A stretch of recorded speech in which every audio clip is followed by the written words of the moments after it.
I believe Imam Bukhari rahimahullah, he even allowed people to discontinue a fast if they have a discomfort in their eyes.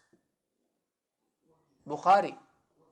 But remember, it has to be genuinely for the sake of Allah subhanahu wa ta'ala. If you don't feel comfortable, you do have a genuine problem like flu, like cold, you're getting dehydrated, no problem, you're allowed to break your fast. In such cases, you can make a conditional niyyah, that if I can continue, I will. Don't hurt yourself. In Islam, there is a principle, la darara wa la dirar. We don't harm ourselves, we don't harm others. Keep that in mind. I've been through this, I've been through myself this. While traveling, I fasted. My whole family was fasting. It was about 10 years ago, 2009. Subhanallah, I said, I'm going to fast, no problem, inshallah. It wasn't even that long like this. Wallahi, I almost could have killed my whole family because of my own fasting.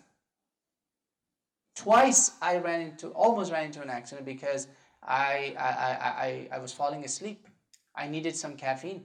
I have a problem. I can't drive on the road if it's too dark, or I start to fall asleep. I made my own ijtihad at that time. I said, Prophet ﷺ allowed us to break fast. You don't have to fast during travel. Why am I doing this? Because of me, my whole family's safety could be in jeopardy. I was the only one who didn't fast. And subhanallah, later on, maybe 5, 6 years ago, 7 years ago, I learned a hadith that gave me comfort. I always had that guilt for that one day that I broke my fast. The comforting hadith was, Prophet ﷺ had 2 groups of companions. One group was fasting while traveling. The other group was not fasting. This is in Bukhari Muslim. The story is shared.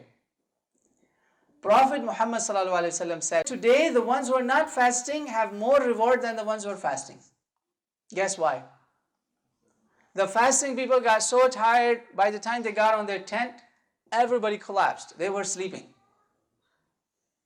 The ones who are not fasting, they put food for them, they cooked, they brought water for their wudu, for their tahara and everything. And when you feed a fasting person, what happens? You get the reward of their fast also without diminishing their reward, right?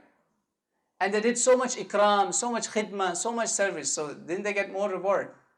Prophet said, today the ones who are fasting are getting lesser reward than the ones who are not fasting. So then that hadith gave me comfort that sometimes it's better for you to not fast in such conditions. When you're lightheaded, you're sick, you have fever, you have a whole family to watch for, sisters especially, it's okay to discontinue. You don't have to announce it to people, and you can always make it up later. That's a very interesting one, so I hope it helps, inshallah.